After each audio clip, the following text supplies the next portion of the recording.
De football, la fête commence, les supporters et les équipes sont en train d'arriver. L'équipe de France est déjà inquiète pour son meneur de jeu, Zinedine Zidane. Air France, pas de déblocage de la négociation aujourd'hui. Désormais, c'est sûr, le conflit débordera sur le début de la Coupe du Monde de football. La délinquance des mineurs, le gouvernement veut renforcer leur surveillance et les sanctions, mais n'envisage pas de changer la loi. Profession juge pour enfants, c'est notre enquête de ce soir. Jacques Chirac aux Nations Unies, il faut intensifier la lutte internationale contre la drogue sous toutes ses formes et dire non à la dépénalisation de son usage. Bac 98, jour J et -7, parmi les différentes possibilités, celle du bac en langue régionale. Le bac en breton, c'est ce que signifie ce titre traduit en français. Madame, Monsieur, bonsoir. Avec 48 heures d'avance sur le calendrier, sur l'ouverture officielle, la France est déjà entrée dans la Coupe du Monde de football. Presque toutes les équipes sont arrivées ou sont en train d'arriver et les supporters, eux, sont déjà là et se font entendre. Christophe Duchiron. Place de la Concorde à Paris, c'est pas encore parti que ça a déjà commencé, le match d'ouverture de la Coupe du Monde des supporters. Brésil en jaune, tambourin et samba, et tout en rythme. Au pied de la Tour Eiffel, des mollets de compétition et des kilts à concours. Les Écossais et leur style disons moins aérien, mais pour le costume et la rigolade, c'est toujours 10 sur 10. Vous le voyez, l'heure est encore à la détente, à la farandole et à l'exercice de style. Ce ne sont pas des supporters, mais les joueurs de la Jamaïque qui ont fait un tabac avec les instruments de la fanfare de Chaumont. C'était le grand orchestre des Splendides. Splendide comme la mascotte de l'équipe anglaise. On s'est beaucoup moqué de Jules, le poulet tricolore, mais que dire d'une saucisse à crampons coiffée d'un bonnet? Pour les Allemands, c'est la fin du voyage, avec des ballons au chocolat à déguster et un peu plus tard, de vrais ballons en cuir pour s'entraîner. Voici maintenant l'équipe belge en plein effort, mais c'est à la belote. Arrivé à la gare du Nord, il y avait un drapeau pour les accueillir. Maintenant, la nuit dernière, sur les Champs-Élysées, il y avait à voir et à trembler. Hauts comme des immeubles, des géants roulent leur mécanique sur le pavé parisien. Ils se préparent à la grande fête du ballon rond mardi soir. Aujourd'hui, c'était encore le temps des croquis. La grande histoire de la Coupe du Monde, c'est pour mercredi. Dans ces conditions, vous le comprendrez, l'équipe de France qui jouera son premier match vendredi fait déjà l'objet de toutes les attentions. Et à son retour de Finlande, où elle a joué son dernier match de préparation, toutes les conversations tournaient autour de son meneur de jeu, Zinedine Zidane, et plus exactement de son tibia droit. Alexandre Cara, Roger Mat.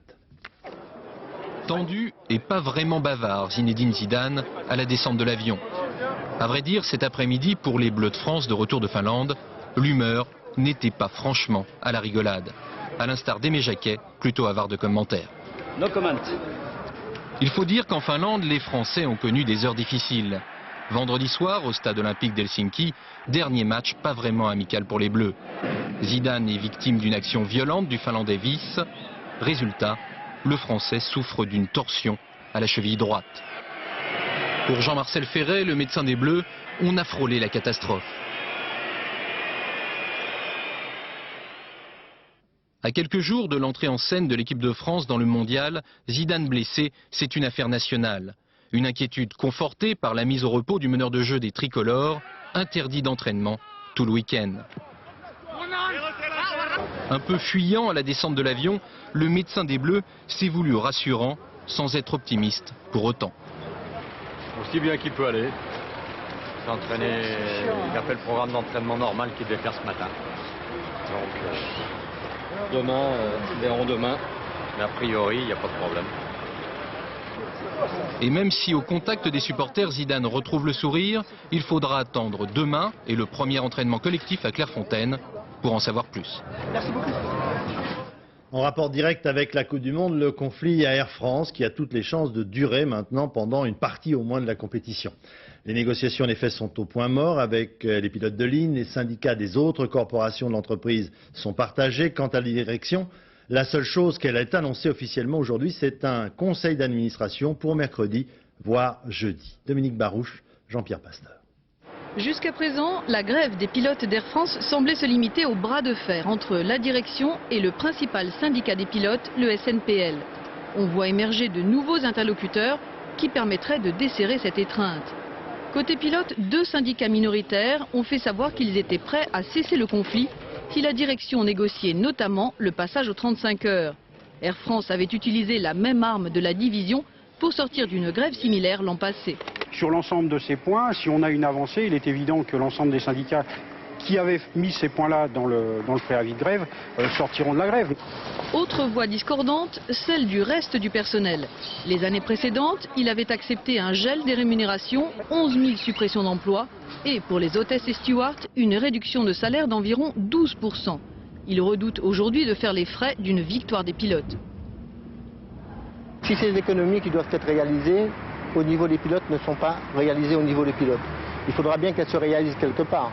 Et la crainte fondée que nous avons, c'est que ces économies soient recherchées sur le dos des personnels qu'on représente, c'est-à-dire les personnels au sol et les personnels navigants commerciaux. La direction, pour sa part, a durci sa position. Si elle a renoncé à une partie de son plan, l'échange action contre baisse des rémunérations, elle imposerait une nouvelle grille des salaires unique, revue à la baisse, permettant d'économiser 500 millions de francs par an. La décision serait prise à l'occasion d'un conseil d'administration extraordinaire réuni mercredi ou jeudi. Et puis une prise de position syndicale très nette dans ce conflit, celle de Nicole Notat de la CFDT, qui estime que les pilotes vont au bout de leurs intérêts particuliers en oubliant peut-être l'intérêt général de l'entreprise. Nicole Notat. C'est une lutte qui ne mise que sur les intérêts d'une catégorie de personnel, avec une disproportion par rapport aux revendications posées et aux moyens utilisés, et qui met complètement dans le vent les autres catégories de personnel qui ont largement contribué à l'effort de redressement de cette entreprise. Aujourd'hui, ils touchent les fruits de ce redressement, la compagnie peut se développer, ils n'ont pas envie de voir gâcher tout ça et je les comprends. Le problème qui se pose depuis le début de cette crise à Air France, c'est de savoir comment tous ceux qui, depuis l'étranger, devaient être acheminés par la compagnie française vont pouvoir malgré tout faire le voyage. L'Italie est le 2e marché européen d'Air France. À Rome, eh bien finalement, on règle les problèmes au jour le jour. Rome, Alain Chalon. À l'aéroport de Rome Fiumicino, les vols d'Air France ont disparu des écrans, éliminés, oubliés, passés par pertes et profits. Au guichet d'Air France, les agents s'occupent des rares passagers non encore informés de la grève. À ce jour, depuis le début du conflit, nous avons toujours trouvé une solution de racheminement pour nos passagers sur des compagnies étrangères, soit partenaires d'Air France, soit concurrentes aussi d'Air France. Alitalia, qui a connu dans le passé beaucoup de conflits sociaux, a réagi rapidement en mettant à destination de la France des avions plus grands que ceux prévus initialement. Nous avons la capacité d'augmenter l'offre de sièges de 30% environ en cas de besoin. Et nous acceptons les billets d'Air France sur nos vols. Même son de cloche à Nouvelle Frontière, qui avec sa compagnie Corsair a 18 vols hebdomadaires entre la France et l'Italie. Nous acceptons de reprotéger systématiquement tous les passagers qui se présentent avec un coupon Air France sur Paris, au départ de toutes les villes d'Italie que nous desservons avec nos vols. Et si la situation devait continuer, bien entendu, nous envisageons de mettre des vols supplémentaires. En vérité, les Italiens ont surtout décidé d'abandonner tout projet de voyage non essentiel en France. Ce qui ne manque pas d'inquiéter les agences spécialisées comme celle-ci, qui ont beaucoup investi sur le mondial. Depuis l'annonce de la grève, les ventes se sont bloquées. On ne vend plus. C'est une perte pour nous parce que, à l'occasion du mondial, on a été obligé de prépayer tous les services. C'est-à-dire vol, hôtel, billets pour le stade, transfert sur place. Tout est prépayé et non remboursable. Astérisque avait l'habitude de dire « ils sont fous ces Romains ». Eh bien, les Romains nous renvoient aujourd'hui le compliment.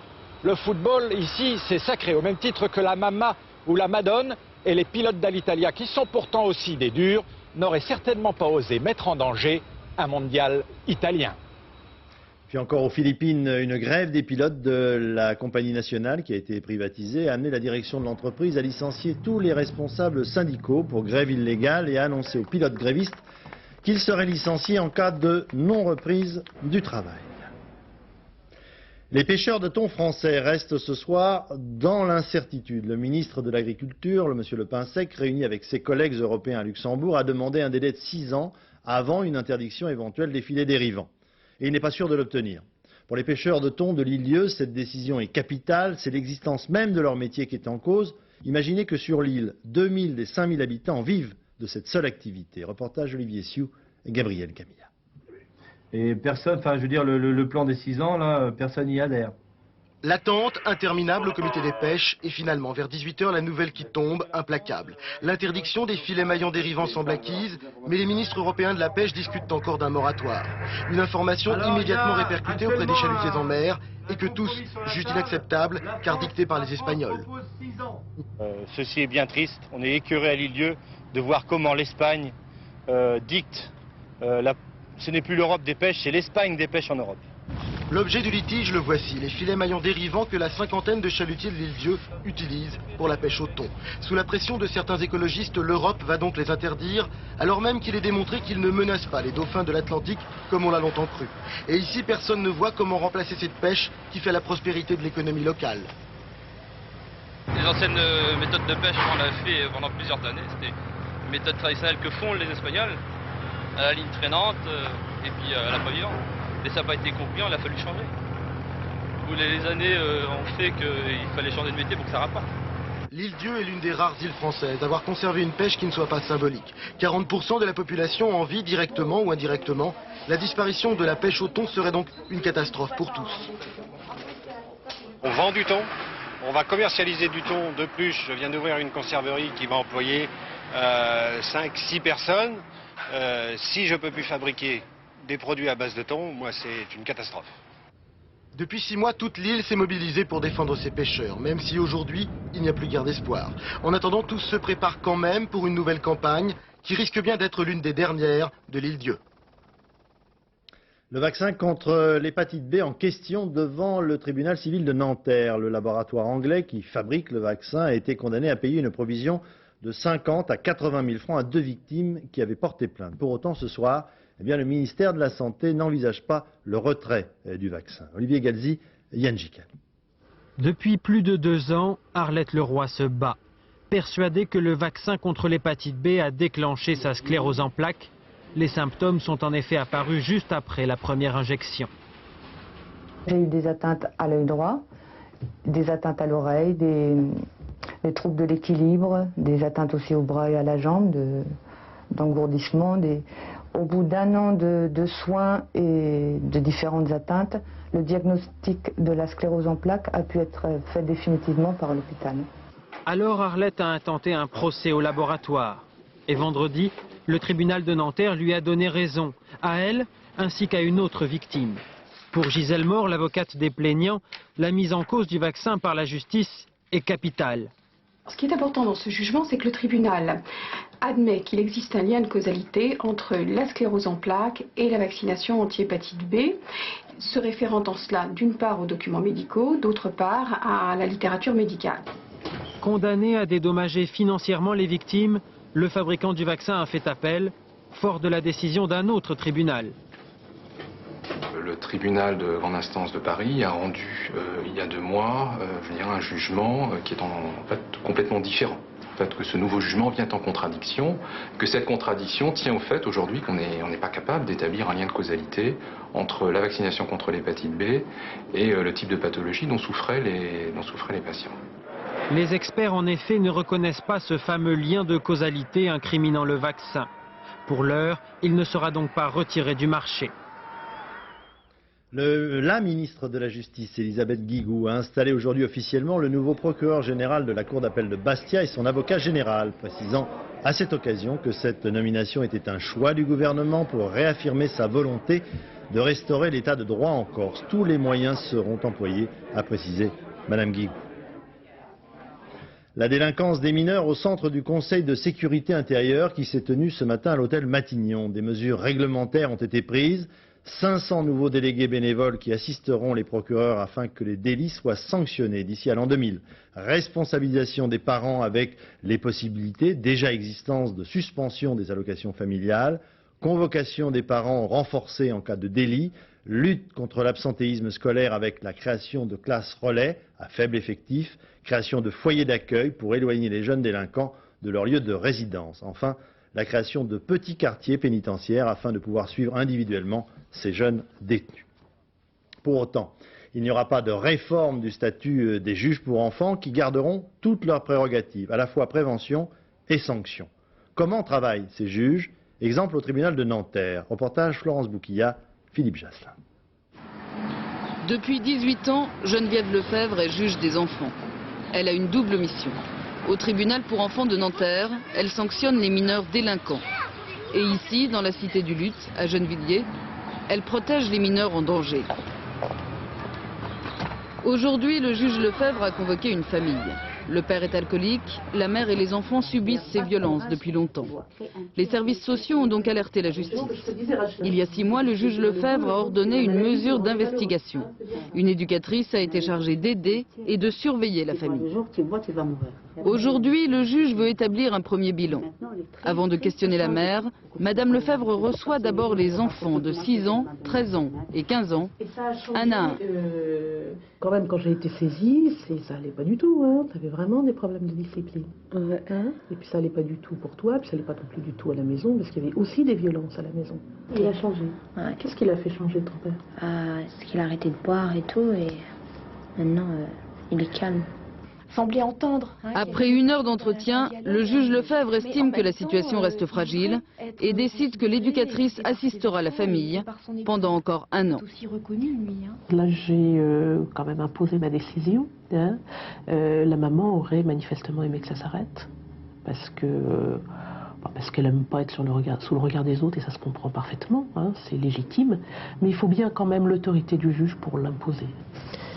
Tu fais quoi dans la vie? T'es où et en quelle classe? Les questions sont les mêmes, mais le ton a changé. Nous sommes au tribunal pour enfants de Nanterre. L'autorité du juge ici pèse de tout son poids. Devant lui, cette fois, les mineurs sont des délinquants.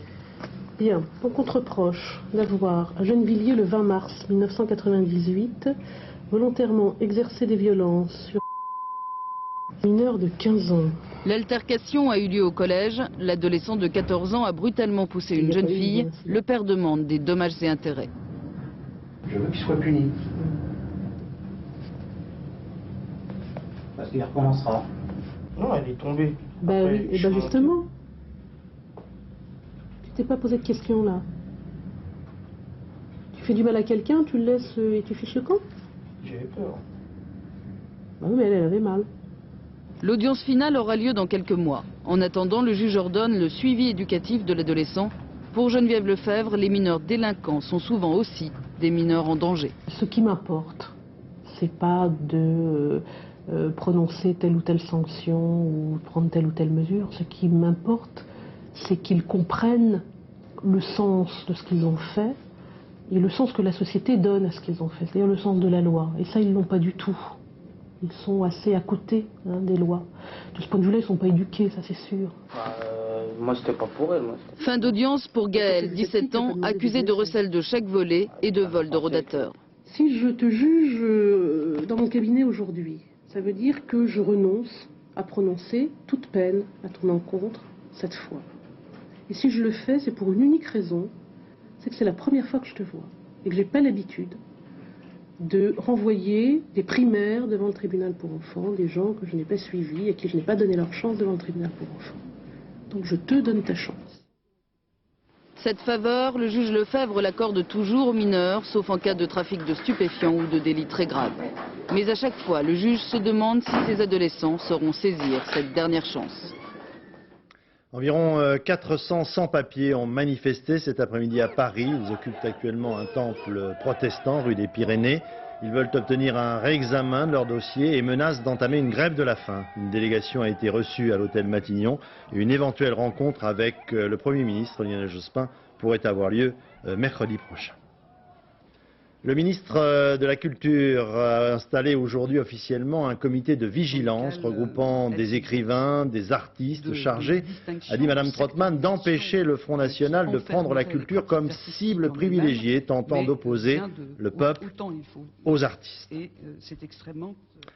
La drogue au banc des Nations Unies. 218 millions de personnes seraient touchées par la consommation d'une drogue quelconque dans le monde. À New York, en présence de Bill Clinton, Jacques Chirac a affirmé que la lutte contre la toxicomanie et la drogue était une priorité et que toute idée de dépénalisation était à bannir. New York, Philippe Arroy.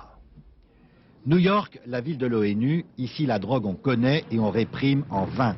Les États-Unis restent le plus gros consommateur mondial avec 13 millions d'habitués. Ici comme ailleurs, il y a urgence à réduire l'offre et la demande. C'est le nouveau plan de l'ONU que Bill Clinton et d'autres chefs d'État viennent soutenir. 3 à 4% de la population mondiale consomme de l'héroïne, de la cocaïne et surtout du cannabis. 190 millions d'individus, avec de plus en plus de jeunes attirés par les nouvelles drogues chimiques, les stimulants. Chaque année, les profits de la drogue pèsent 400 milliards de dollars, 2 fois plus que l'industrie pharmaceutique. Un trafic mondial, réplique mondiale et solidarité de tous, pays producteurs et consommateurs. À cette solidarité, Jacques Chirac ajoute la fermeté, notamment dans le refus de banaliser les drogues douces. Même quand une drogue n'induit pas par elle-même de réelle dépendance physique, elle crée le risque d'une dépendance psychique qui n'est pas moins grave.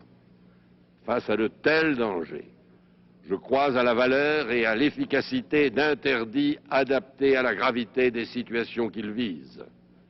L'État doit exercer sa fonction d'autorité pour les faire respecter. Sur cette question de la dépénalisation des drogues douces, Jacques Chirac est contre et il n'est pas le seul. Bill Clinton et le programme des Nations Unies sont sur la même ligne. Le président français a beau jeu de pointer du doigt un pays comme la Hollande qui a pris des positions beaucoup plus laxistes que la France ne cesse de dénoncer. Coïncidence ou pas, ce même jour, la Colombie a revendiqué l'arrestation d'un homme qu'elle qualifie comme l'un des derniers barons milliardaires de la cocaïne. Alberto Orlandez, 42 ans, a été appréhendé et écroué. Pour en revenir à la réunion des Nations Unies, il est vrai que l'action contre le développement du trafic de drogue ne peut se faire qu'à l'échelon international. Il faut aider les gouvernements de pays souvent pauvres à éradiquer la production du pavot pour la remplacer par d'autres cultures. C'est le cas actuellement au Pakistan. Reportage Vincent de Guyenne avec Christine Beauvalet. Une paille, une allumette, une feuille d'aluminium enduite d'héroïne. Sous des couvertures pour ne rien perdre des effluves stupéfiantes, des dizaines de Pakistanais se laissent aller contre un mur de désespoir. Je ne sais pas pour quelle erreur le bon Dieu m'a puni, mais pour moi c'est fini. Ouvrier agricole, cet homme cultivait le pavot avant de sombrer dans l'héroïne. Nous sommes à Peshawar, Pakistan, sur la route de la drogue. Cette route, Stéphane Alix la connaît bien. Depuis des années, le journaliste a parcouru l'Asie centrale de long en large pour écrire ce livre. Le Pakistan fut l'une de ses étapes. Le Pakistan forme avec l'Afghanistan et l'Iran ce qu'on appelle le croissant d'or, où depuis plus de 2000 ans, l'opium est cultivé de façon traditionnelle. Il y a à peu près une dizaine d'années, cette culture est devenue industrielle. Jusqu'à 250 tonnes d'opium par an, principalement dans cette vallée du Nord qui longe l'Afghanistan. Zone semi-tribale où la terre est féconde. Une incision et la capsule de pavot libérera demain le substantifique poison. De cette sève, les paysans font des pains d'opium qu'ils vendront 350 francs le kilo. Les trafiquants en feront de l'héroïne qui un jour arrivera sur le marché européen 3000 fois plus cher. Qu'importe pour les paysans, le pavot représente déjà une manne considérable. Aujourd'hui, ma santé est bonne, ma maison est belle, mes poches sont pleines. Alors pourquoi faire autre chose? Pour répondre à cette question, ces hommes construisent des routes aux frais des Nations Unies. Depuis 10 ans, l'ONU investit des millions de dollars au Pakistan pour endiguer le trafic, soigner le mal à la racine. Les gens ont de tout petits champs et le pavot est ce qui leur permet d'obtenir le meilleur revenu. Alors, nous proposons des cultures de substitution et développons la région de manière à ce qu'ils puissent mieux vendre leurs produits. Si l'on veut qu'ils changent de culture, on doit leur offrir un meilleur accès au marché. Des coopératives agricoles, des routes, un réseau électrique et l'irrigation des champs, bon nombre de paysans y ont trouvé leur compte et dans certaines régions, le pavot s'est raréfié au profit de blé, de pois ou d'oignons. Ici, on nous assure que le pavot représente seulement 5% des cultures contre 80 il y a quelques années, mais des irréductibles subsistent. On trouve effectivement des zones, dans cette ancienne zone de grosse production d'opium, où les paysans continuent à cultiver l'opium pour l'utiliser plus comme moyen de pression vis-à-vis des autorités, pour obtenir la réfection d'une route, la construction d'une école. Mais je dirais de manière globale, ce programme est un grand succès au Pakistan. La production d'opium pakistanaise est maintenant estimée à 25 tonnes par an, 10 fois moins qu'il y a 10 ans. Mais les paysans de demain résisteront-ils longtemps aux sirènes de l'argent facile, du pavot? Ils connaissent déjà tous les secrets. La tension ne redescend pas en Israël. Après plusieurs tentatives avortées, de nouveaux colons juifs ont occupé aujourd'hui des maisons du quartier arabe de Jérusalem. Sur place, Charles Anderlin. Les colons juifs sont passés à l'action en pleine nuit, accompagnés par la police, et les 4 familles palestiniennes ont été rapidement expulsées. Et lorsque les militants du mouvement pacifiste israélien La Paix Maintenant sont arrivés, tout était terminé. Ils ont été évacués, manu militari. L'implantation du mouvement nationaliste juif dans ce quartier musulman s'agrandit. En tout, 23 familles israéliennes habitent désormais ici, à quelques centaines de mètres des mosquées, le 3e lieu saint de l'islam. Les colons affirment que l'opération est légale et qu'ils ont acheté ces maisons avec des espèces sonnantes et trébuchantes. Les Palestiniens rejettent cet argument et rappellent qu'ils n'ont pas le droit, eux, d'acheter dans les quartiers juifs. Faisal El-Husseini, le représentant de l'OLP à Jérusalem, est là pour manifester pacifiquement.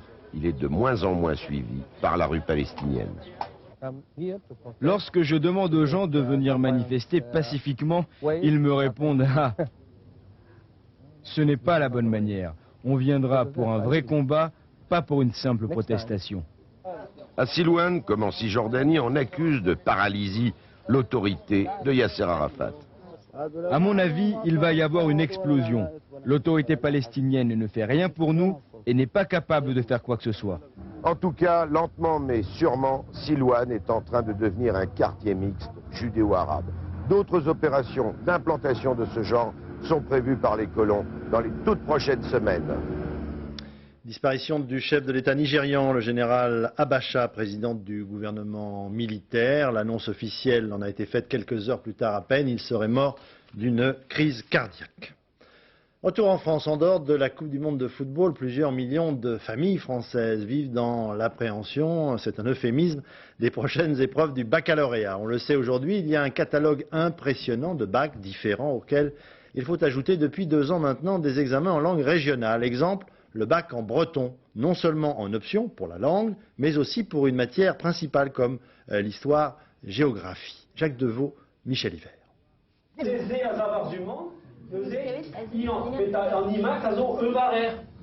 Même la physique est enseignée en breton. Chez Diwan, c'est la règle. L'immersion des élèves est totale. Pour ces lycéens, depuis la maternelle, toute la scolarité s'est déroulée en breton. Et cette année, c'est l'heure du bac. Une épreuve qu'ils devront passer essentiellement en français. Car si l'enseignement des langues régionales est reconnu, leur usage reste limité lors des examens.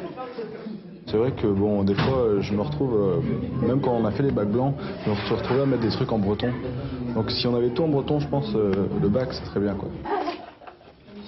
Ultime cours de philo de l'année. Là encore, on parle breton.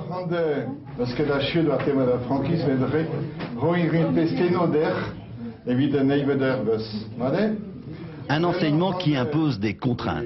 Les livres de philo en breton ne sont pas légion. Il m'arrive très souvent de me référer à des publications, des textes qui ont été des extraits de textes philosophiques bretons. Mais ça ne représente pas une masse de textes considérable.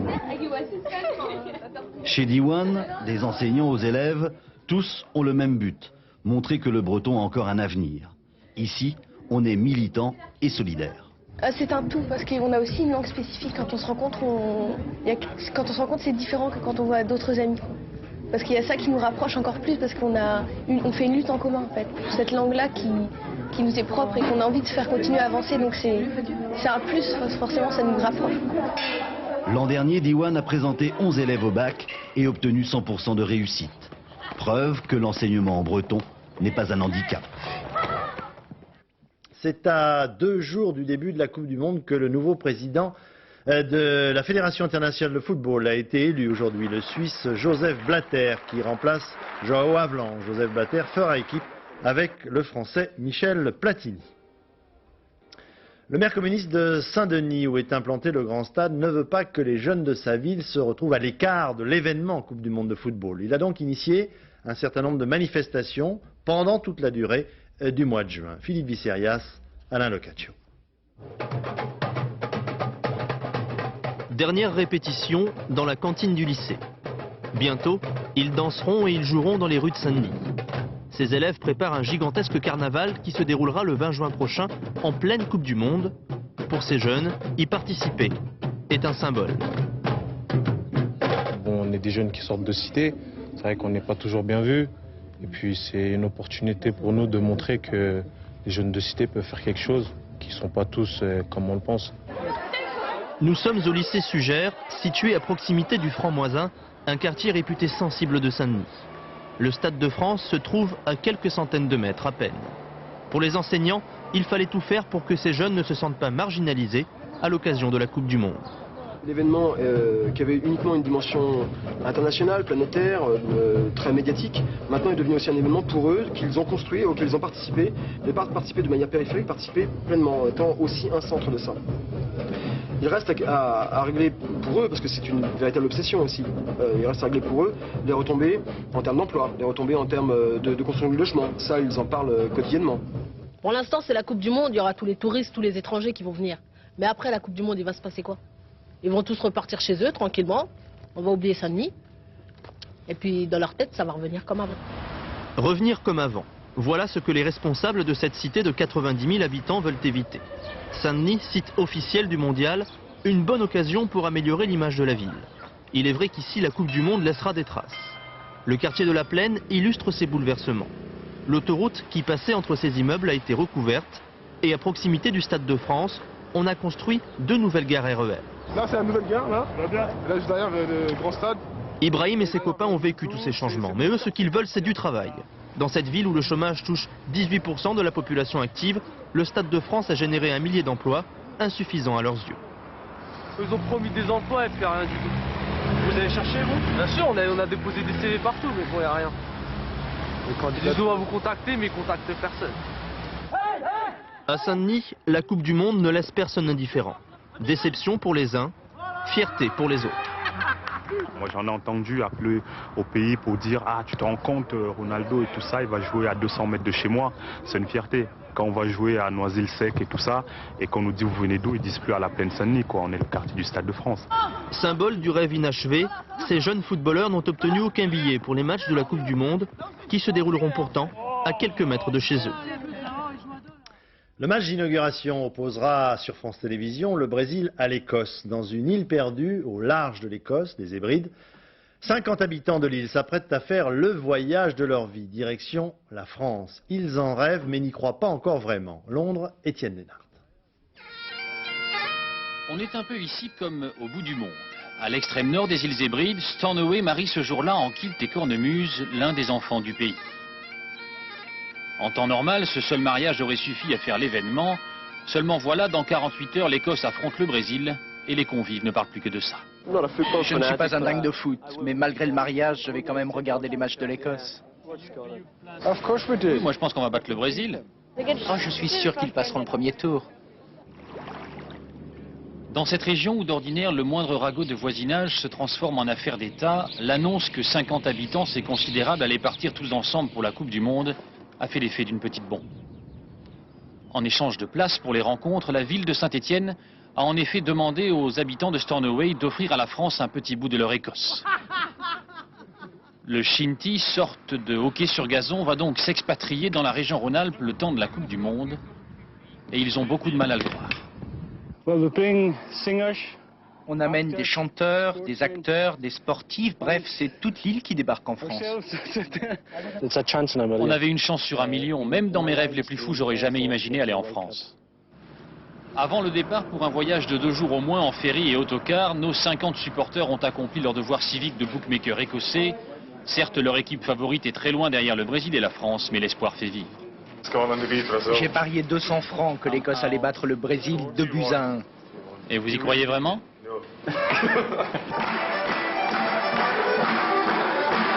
Que les habitants de Saint-Étienne ne s'étonnent donc pas si dans quelques jours les rues de la ville ne résonnent plus que de chants gaéliques, de cornemuse et d'accordéon. 50 habitants des îles Hébrides débarquent avec leur danse favorite, le Scottish, et entendent bien y remporter la Coupe du Monde de la bonne humeur, celle qui compte le plus à leurs yeux. À l'occasion des cérémonies d'ouverture de la Coupe du Monde de football, plusieurs milliards de téléspectateurs pourront entendre L'hymne officiel composé par le Sénégalais Youssou N'Dour, qui l'interprète en compagnie de la chanteuse belge Axel Red. Youssou N'Dour, l'une des stars de la musique africaine que nous avons suivie de Los Angeles à Dakar, sa ville. Sophie Mézel, Louis Carzou. Dans ce studio de Los Angeles, Youssou N'Dour et Axel Red sont l'objet de toutes les attentions, car le duo est ici pour un hymne officiel. Mais dans les regards, je peux voir cette soif de victoire. Et des victoires musicales en duo comme en solo, cela fait 10 ans que Youssou N'Dour les collectionne hors du continent africain, depuis sa rencontre avec Peter Gabriel jusqu'à ce nouvel enregistrement avec Axel Red, choisi pour devenir la chanson du mondial de foot. Dakar, Sénégal, ville natale de Youssou N'Dour. Une ville fière d'afficher la plus grande star du pays à chaque coin de rue. Ventilo, tu es toujours là pour moi quand je relève mes yeux. Ventilo, tu es toujours là pour moi. Il faut que t'arrêtes là. Ok. C'est le piano, je vais te le mettre plus fort. Une chanson, quand elle existe, au départ, elle a besoin d'une voix et d'un piano seulement pour qu'on se rende compte que c'est vraiment une chanson. Maintenant, les tournures, c'est les boutons, c'est la technique. Dans son nouveau studio d'enregistrement, le mieux équipé de toute l'Afrique de l'Ouest, Youssou peaufine son prochain album. Une basse traditionnelle sénégalaise mêlée d'influences occidentales. Mais quand le week-end il se retrouve au Tiosan, sa boîte de nuit du centre de Dakar, il triomphe en roi du mbalax, du wolof et des rythmiques africaines pures et dures.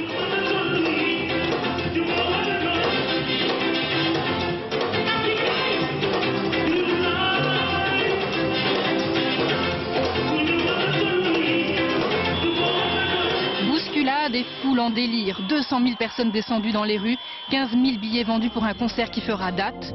Le retour de Youssou N'Dour à Saint-Louis du Sénégal, la ville où l'artiste est pour la première fois monté sur scène il y a 25 ans et qui le célèbre aujourd'hui en héros national.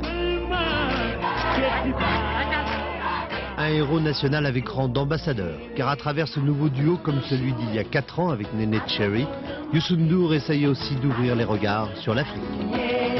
Je pense que ces dernières années, l'Afrique, dans le cadre du football, dans le cadre de la musique, elle est assez présente, elle est prête, elle a envie de montrer une image très positive qui se passe depuis des années quand même chez nous.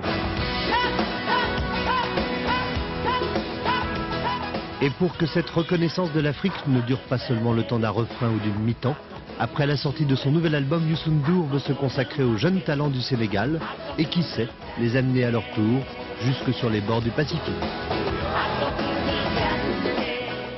Présentation aujourd'hui de la grille d'été de France 2 par le directeur des programmes Jean-Pierre Cottet, axé sur la bonne humeur et l'aventure. Exemple, chaque jeudi soir à 20h50, les Nouveaux Mondes. Vous envoyez là quelques images à la découverte des pays les plus extraordinaires de la planète, présentés par Olivier Mine. Première le 2 juillet à la découverte de la forêt amazonienne et de ses secrets. À saluer la nouvelle maquette de François, lancée ce matin avec un format réduit et un prix à la baisse, 3,90 francs contre 5 francs. Une conception rédactionnelle qui se veut plus pratique, plus vive, plus accessible aux lecteurs. On souhaite bonne chance à ce nouveau François. Avant de nous quitter, le rappel des principaux titres de l'actualité de ce lundi. D'abord Air France, pas de déblocage de la négociation aujourd'hui. Désormais c'est sûr, le conflit débordera sur le début de la Coupe du Monde de football. Et justement, à propos de la Coupe du Monde de football, la fête commence. Supporters, équipes sont en train d'arriver. L'équipe de France est déjà inquiète pour son meneur de jeu, Zinedine Zidane, touché au tibia dans le dernier match de préparation contre la Finlande. Dans un instant, la météo. Sophie Davant, je vous souhaite une excellente soirée sur notre chaîne. Bonsoir, à demain.